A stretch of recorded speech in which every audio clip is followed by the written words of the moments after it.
拜托了冰箱使用我的家在东北未获版权，原唱者发国维权。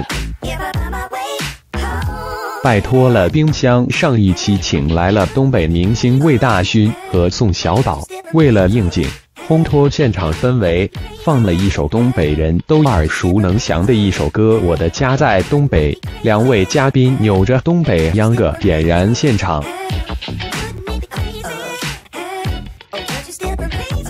观众一直以为这首歌的原唱者是庞龙，但没有想到是他们担任编曲、词作者及演唱、说唱团体无人文化。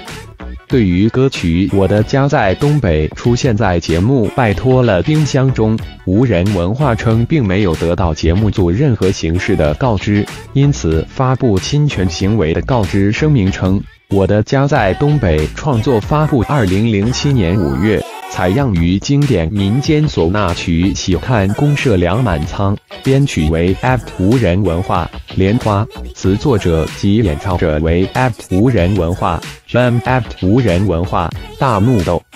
apt 无人文化 apt 无人文化莲花。到目前为止，上述创作者均未得到腾讯视频拜托了冰箱节目组任何形式的告知。除此之外，此歌曲版权为长春市无人文化传媒有限公司所有，公司也从未收到过腾讯视频拜托了冰箱节目使用《我的家在东北》该歌曲的相关事宜任何形式的磋商请求。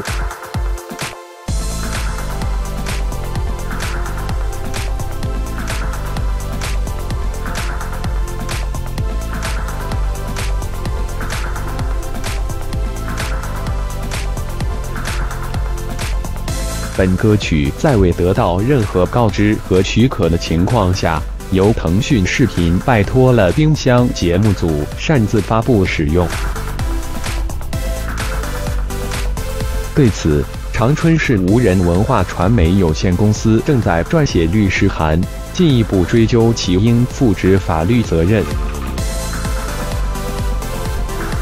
有人也许对无人文化不了解，无人文化是东北知名的独立厂牌，2007年开始筹划，2009年成立，是集制作、摄影、设计等为一体的团体。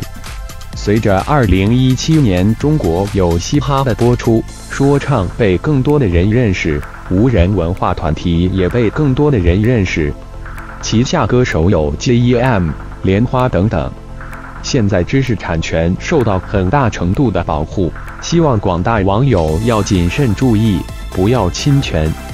对此次事件你怎么看？